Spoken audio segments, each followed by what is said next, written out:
విదేశాల్లో ఉంటూ ఇక్కడ తెలుగుదేశం పార్టీ నేతల మీద వాళ్ళ ఇళ్లలో మహిళల మీద అలాగే మహిళా నాయకురాల మీద అత్యంత నీచంగా పోస్టులు పెడుతున్నటువంటి మాలపాటి భాస్కర్ రెడ్డిని పోలీసులు అరెస్టు చేశారు. దాని గురించి ఆల్రెడీ మనం నిన్న మాట్లాడుకున్నాం. అయితే కోర్టులో హాజరుపరిచిన తర్వాత ఆ భాస్కర్ రెడ్డికి అయితే దాదాపుగా 14 రోజులు రిమాండ్ విధిస్తూ కోర్టు అయితే నిన్న తీర్పు ఇవ్వడం జరిగింది. దీంతో ఆ భాస్కర్ రెడ్డిని అయితే జైలుకు పంపారు. అయితే నిన్న పోలీసు విచారణలో భాస్కర్ రెడ్డి ఇది మొత్తం కూడా వైసీపీ పార్టీ ఆదేశం ప్రకారం మాత్రమే నేను పోస్టులు పెట్టాను, నాకంటూ ఏ ఉద్దేశం లేదు, నన్ను ఎవరిని కించపరచాలనే ఉద్దేశం నాకు లేదని భాస్కర్ రెడ్డి విచారణలో చెప్పినట్టుగా కొంత సమాచారం అయితే అవుతుంది. మొన్న శ్యామల కూడా ఇదే విషయం చెప్పింది. పోలీసులు ఏదైతే బస్సు ప్రమాదం మీద కల్తీ మద్యం వల్లే జరిగిందని చెప్పి ఒక వ్యాఖ్యలు చేసిందో దాని మీద పోలీసులు నోటీసులు ఇచ్చి విచారణకు పిలిస్తే ఇది వైసీపీ కార్యాలయం ఇచ్చిన స్క్రిప్ట్ ప్రకారం నేను మాట్లాడాను కానీ నాకు దాని గురించి అవగాహన లేదని మొన్న శ్యామల మాట్లాడింది. సో ఇప్పుడు కూడా భాస్కర్ రెడ్డి ఏం చెప్తున్నాడు, వైసీపీ అధిష్టానం ఇచ్చినటువంటి ఆదేశాల మేరకు వాళ్ళు ఇచ్చినటువంటి కంటెంట్నే నేను పోస్ట్ చేశాను తప్ప నా అంతటా నేనుగా క్రియేట్ చేసి పోస్ట్ చేసింది కాదు అని నిన్న భాస్కర్ రెడ్డి అయితే చెప్పినట్టుగా తెలుస్తుంది. గతంలో జగన్మోహన్ రెడ్డితో కలిసి దిగినటువంటి ఫోటోలు మనం ఇక్కడ చూడొచ్చు. ఇదిగో ఈ వ్యక్తే మనం చెప్పుకునే భాస్కర్ రెడ్డి. అయితే మొన్న అరెస్టు సమయంలో కూడా కొన్ని నాటకీయ పరిణామాలు జరిగాయి. భాస్కర్ రెడ్డితో పాటు వాళ్ళ అన్న ఇద్దరూ కలిసి అక్కడ పోలీసుల మీద దాడి చేసి తప్పించుకునే ప్రయత్నం చేశారు. వాళ్ళ అన్న ఏకంగా ఒక మహిళా కానిస్టేబుల్ మీద చేయి కూడా చేసుకోవడం జరిగింది. సో దీంతో పోలీసులు అతని మీద కూడా సోదరుడి మీద కూడా కేసు నమోదు చేశారు. కోర్టులో హాజరుపరచగా ఆ వ్యక్తికి కూడా 14 రోజుల రిమాండ్ విధించింది. వాస్తవానికి పోలీసులకు పూర్తిగా సహకరించి ఉంటే అంతా సాఫీగానే జరిగేది. బట్ పోలీసులకు పూర్తిగా సహకరించకపోవడంతో పోలీసులు ఆ ఇద్దరి మీద కూడా కేసులు నమోదు చేసి ఆ ఇద్దరిని కూడా అదుపులోకి అయితే తీసుకోవడం జరిగింది. సో దీనికి సంబంధించిన వార్త వచ్చింది. రెండోది ఏంటంటే భాస్కర్ రెడ్డి చరిత్ర కూడా అత్యంత చెత్త చరిత్ర, నీచమైన చరిత్ర. మనం కేవలం ఇప్పుడు మాట్లాడిన బూతుల గురించి మార్పింగుల గురించి మాత్రమే మాట్లాడుకుంటున్నాం. కానీ అసలు భాస్కర్ రెడ్డి లండన్లో ఏం చేసేవాడు, లండన్లో భాస్కర్ రెడ్డి చరిత్ర ఏంటనేది తెలిస్తే మీరు కూడా కాంట్రీ మొహం మీద వస్తారు. ఎందుకని అక్కడ కూడా భాస్కర్ రెడ్డి అత్యంత నీచమైన చరిత్రని అడిగాడు. అక్కడ భాస్కర్ రెడ్డికి ఒక షాప్ ఉంది. సో ఆ షాపులో పనిచేసే వ్యక్తులకు ఎలక్ట్రిక్ సిగరెట్లు అమ్మాడు. సో వాస్తవానికి అక్కడ 18 సంవత్సరాల లోపు వాళ్ళకి అమ్మాల్సింది ఏంటి, 18 సంవత్సరాలు దాటిన వాళ్ళకి అమ్మాల్సింది ఏంటి అనేది కొన్ని నిర్దిష్టమైన ప్రమాణాలు ఉంటాయి. వాటిని ఖచ్చితంగా పాటించాలి. కానీ అక్కడ తన దగ్గర షాపులో పనిచేస్తున్న వారికి 18 సంవత్సరాల లోపు వారికే ఆ ఎలక్ట్రిక్ సిగరెట్లు అమ్మడంతో అక్కడ పోలీసులు విచారణ చేసి పట్టుకుని ఆ భారీ జరిమానా కూడా విధించడం జరిగింది. అంటే లండన్లో కూడా అత్యంత నీచరిత. ఇది నేను చెప్పేది కాదు. ఆ BBC లాంటి పెద్ద ఛానల్స్లోనే భారతదేశం నుంచి వెళ్ళిపోయి అక్కడ నీచమైన పనులకు పాల్పడుతున్నారు, బ్రతుకు తెరువు కోసం వెళ్ళిపోయి అక్కడ ఆ యువతను పాడు చేసే ప్రయత్నం చేస్తున్నారని చెప్పి BBC లాంటి ఛానల్స్లోనే కథనాలు వచ్చాయి. సో అంత నీచ చరిత్ర కలిగినటువంటి వ్యక్తి పాపం చాలా శుద్ధపోసు అనుకుంటున్నారు. అయితే భాస్కర్ రెడ్డి మాట్లాడిన మాటలు కూడా ఉన్నాయి. ఎందుకంటే చాలా మంది అయ్యో తండ్రి మరణిస్తే వచ్చాడు, అనవసరంగా అరెస్టు చేశారు అని చెప్పి చాలా మంది మాట్లాడుతున్నారు. సరే, తండ్రి మరణం అనేది బాధాకరం కాదని మనం అంట్లా. పోలీసులు కూడా మానవత్వం ఉంది కాబట్టి ఆ దహన సంస్కారాలు అయ్యే వరకు భాస్కర్ రెడ్డి జోలికి వెళ్ళడం కానీ నోటీసులు ఇవ్వడం కానీ చేయలే. ఎందుకంటే ఆ సమయంలో అది కరెక్ట్ కాదని. బట్ మొత్తం అయిపోయిన తర్వాత ఆసుపత్రిలో అదుపులో తీసుకున్నారు. మనం ఇక్కడ ఇది కూడా ఆలోచించాలి. మరి గతంలో భాస్కర్ రెడ్డి ఇప్పుడు అయ్యో పాపం అనేవాళ్ళు గతంలో భాస్కర్ రెడ్డి ఎలాంటి పోస్టులు పెట్టాడో చూస్తే మీకు అర్థం అవుతుంది. కాకపోతే మేము చూపించలేము, అంత దారుణమైన పోస్టులు పెట్టాడు. అయితే భాస్కర్ రెడ్డి గతంలో కొన్ని మాటలు కూడా మాట్లాడాడు. సో ఆ మాటలు ఏంటనేది కూడా నేను ఒకసారి మీకు చూపించే ప్రయత్నం చేస్తాను. వైకాపా ఆదేశాల మేరకే అసభ్య పోస్టులు పెట్టా, విచారణలో అంగీకరించిన భాస్కర్ రెడ్డి అని చెప్పి ఇది కేవలం సమాచారం మాత్రమే.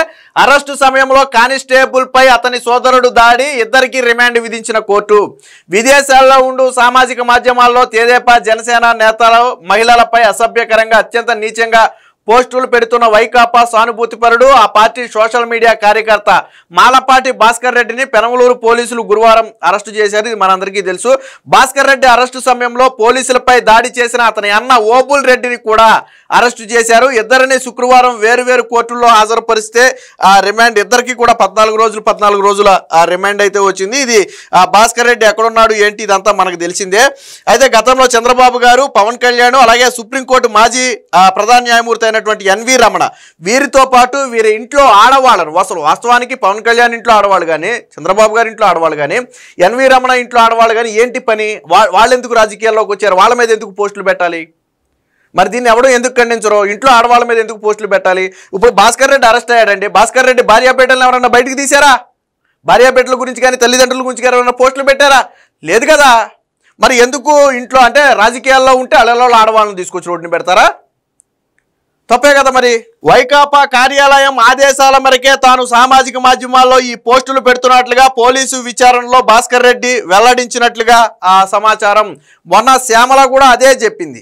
వైకాపా నేను ప్రెస్ మీట్కి వెళ్ళాను, వాళ్ళు టయానికి స్క్రిప్ట్ ఇచ్చారు, దాన్ని చూసి నేను ప్రిపేర్ అయి మాట్లాడొచ్చాను తప్ప దాని గురించి టెక్నికల్ విషయాలు కానీ లేదా దాని గురించి పూర్తి వివరాలు కానీ నాకు తెలియదు.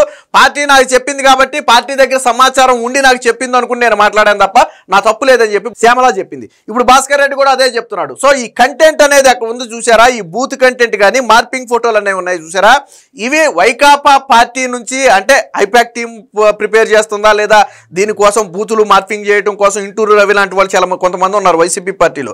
సో వాళ్ళను ఉపయోగించుకుని తయారు చేస్తున్నారో కానీ ఒక బూత్ కంటెంట్ను తయారు చేసి దాన్ని మెయిన్ ఇతర దేశాల్లో ఉన్న వాళ్ళ చేత పెట్టించే ప్రయత్నం చేస్తున్నారు. పాపం దాన్ని డౌన్లోడ్ చేసుకుని ఎక్కడ ఉన్న వాళ్ళు కూడా తెలియక పెట్టేస్తున్నారు. వాస్తవానికి వైసీపీ ఒక ఆర్గనైజర్గా చేస్తున్నటువంటి క్రైమ్ ఇది. ఎందుకనంటే విదేశాల్లో ఉన్న వాళ్ళ చేత మాత్రమే ఎందుకు పెట్టిస్తున్నారంటే పోలీసులు వాళ్ళని ట్రేస్ చేసినా ఏమీ చేయలేరు. వాళ్ళు విదేశాల్లో ఉంటారు కాబట్టి ఇన్ని రోజులు ఏమైనా చేయగలిగారా భాస్కర్ రెడ్డిని? సో ఆ విషయం తెలిసి విదేశాల్లో ఉన్న వాళ్ళ చేత పోస్టులు పెట్టిస్తే పాపం ఇక్కడ లోకల్గా ఉన్న కొంతమంది కార్యకర్తలు కూడా తెలియక వాళ్ళు పెడితే లేదు మనం పెడితే ఏమవుద్దులే అని చెప్పి ఆ పోస్టులు డౌన్లోడ్ చేసి ఇక్కడ వీళ్ళు కూడా పెడుతున్నారు. బట్ వీళ్ళు వెంటనే దొరికిపోతారు, ఇక్కడే ఉంటారు కాబట్టి. బట్ విదేశాల్లో ఉన్న వాళ్ళు దొరకరు. వాస్తవానికి మొదట దీన్ని ప్రారంభించేదే వీళ్ళు, ఈ బూత్ కంటెంట్ని. సో ఇది ఇక భాస్కర్ రెడ్డి చరిత్ర కూడా చూద్దాం ఒకసారి. అక్కడ అదే నీచం. బ్రిటన్లోను భాస్కర్ రెడ్డి చెత్త పనులు, ఆయన షాపులో మైనర్లకు ఎలక్ట్రానిక్ సిగరెట్ల విక్రయం, నిబంధనల ఉల్లంఘనపై కేసు నమోదు, భారీ జరిమానా విధించిన అక్కడి కోర్టు. బీబీసీ సహా అంతర్జాతీయ మీడియాలో కథనాలు. మహిళలంటే కనీసం గౌరవం లేకుండా అడ్డగోలు పోస్టుల ద్వారా వ్యక్తిత్వ హననానికి పాల్పడే వైసీపీ సోషల్ మీడియాకు చెందిన ఎన్ఆర్ఐ మాలపాటి భాస్కర్ రెడ్డికి చెత్త చరిత్ర ఉంది. లండన్లో ఉంటూ ఏపీలోని మహిళలు గిట్టని రాజకీయ పార్టీ నేతలపై సోషల్ మీడియాలో అనిశ్చిత పోస్టులు పెట్టే ఆయన అక్కడ కూడా చట్టవిరుద్ధ పనులు చేస్తున్నట్టు తేలింది. బీబీసీ, ట్రేడింగ్ స్టాండర్డ్స్ వంటి అంతర్జాతీయ మీడియాలో ఆయన పనులపై కథనాలు వచ్చాయి. లండన్లోని టంటన్లో భాస్కర్ రెడ్డి న్యూస్ పేరుతో ఒక దుకాణం నడుపుతున్నాడు. బహుశా కులపిచ్చి కొద్దిగా ఎక్కువ ఉందేమో. బహుశా రెడ్డి న్యూస్ పేరుతో ఒక దుకాణం నడుపుతున్నాడు. ఆ షాపులో అక్కడ నిబంధనలకు విరుద్ధంగా మైనర్లకు ఎలక్ట్రానిక్ సిగరెట్లు విక్రయించారు. దీనిపై కేసు నమోదు కావడంతో పాటు భారీగా జరిమానా కూడా విధించడం జరిగింది. భాస్కర్ రెడ్డి షాపులో సకలం అమ్ముతారు. అయితే బ్రిటన్లో ఏ వస్తువు ఎవరికి విక్రయించాలి, 18 ఏళ్లు లోపు వారికి ఏ వస్తువులు అమ్మకూడదు అనే దాని మీద నిర్దిష్ట ప్రమాణాలు ఉంటాయి. వాటిని ఖచ్చితంగా పాటించాలి. నిబంధనల ఉల్లంఘన జరిగితే కోర్టు కేసులు, జరిమానాలు భారీగా ఉంటాయి, అరెస్టులు కూడా ఉంటాయి. సో బ్రిటన్లోని the children and families act 2014 ప్రకారం పిల్లలకు సిగరెట్లు అమ్మకూడదు. అలాంటిది భాస్కర్ రెడ్డి షాపులో చిన్నారులకు ఎలక్ట్రానిక్ సిగరెట్లు విక్రయించడాన్ని స్వయంగా అక్కడి ట్రేడ్ ప్రమాణాల అధికారులు గుర్తించారు. ఎందుకు అమ్మారని నిలదీగా తాను ఉద్యోగిని మాత్రమేనని చెప్పి తనకు సంబంధం లేదని తప్పించుకునే ప్రయత్నం చేశాడు. బట్ అతనే మూల కారణం అని చెప్పి గుర్తించిన పోలీసులు అక్కడ కేసు నమోదు చేశారు. దానికి సంబంధించి అక్కడ బ్రిటన్ పౌండ్లలో చూసుకుంటే 2326 పౌండ్లు జరిమానా. అంటే మన లెక్కల్లో చూసుకుంటే 2,70,000 మన ఇండియన్ రూపీస్లో.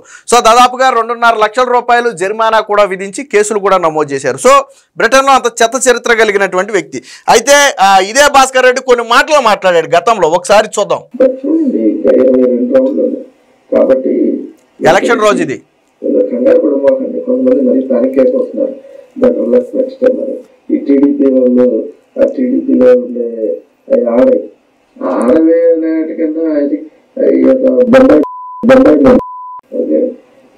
విన్నారు కదా. ఆడవాళ్ళను, టీడీపీ ఆడవాళ్ళను బొంబాయి మొండలని మాట్లాడాడు. మనోడు మాట్లాడిన మాట అదే. ఆడవాళ్ళు అనే కంటే వాళ్ళను బొంబాయి మొండలు అంటాం కరెక్ట్ అంట. మళ్ళొకసారి వినండి మనోడు మాట్లాడిన మాట. బొంబాయి మొండలు పేటిఎం బాక్స్ అంట ఇవో అంట మొండలు, లేకపోతే టీడీపీ వాళ్ళు ఏమైనా గెలుస్తారో పిలుస్తారండి. 4వ తారీఖు వచ్చింది, ఏది మీ అరముక్కు తెరవండి, లేదా ఎవరైనా వచ్చి పీకేదా ఉంటే పీకండి, పీకుడు ఉండదు ఏమన్నా కానీ మూసుకొని రోజు చూడండి. విన్నారు కదా. ఒకవేళ గెలిస్తే ఏమైనా పీకుతారా? రెడ్ బుక్ వచ్చి నన్ను ఏమైనా పీకుద్దా? 4వ తారీఖు వచ్చింది, ఏం పీకుతారు? కాబట్టి మూసుకుని రిజల్ట్ చూడండి అని చెప్పి టీడీపీ బొంబాయి ముండ అంటమే కాకుండా మరొకసారి ముండని మాట్లాడాడు. అంటే ఇది కేవలం చిన్న ఎగ్జాంపుల్గా చెప్తున్నా మీకు. అతను వాస్తవానికి పెట్టిన పోస్టులు మనం ఇక్కడ చూపించలేం. అంత దారుణమైన పోస్టులు పెట్టాడు, అంత దారుణమైన మార్పింగ్లు చేసి పెట్టాడు కాబట్టి మనం చూపించలేం. సో ఇది అన్నాడు కదా, ఇందాక లాస్ట్లో ఏదో అన్నాడు కదా, ఏమన్నా పీకుతారా పీకండి అని చెప్పి ఏదో అన్నాడు కదా, దానికి తరువాత ఇంకో వీడియో ఉంది, అది చూద్దాం. స్టార్టింగ్ లో అనండి ఒకసారి.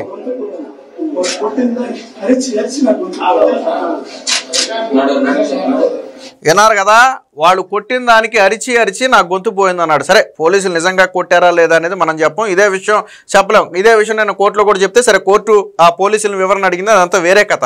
కాకపోతే ఇందాక నేను వీడియోలో ఒకటి చెప్పా, ఏమన్నాడు, ఏమన్నా పీకుతారా, పీకేదే ఏమన్నా ఉంటే పీకండి అన్నాడు. ఇప్పుడు ఏమన్నాడు మరొకసారి అనండి మీరే.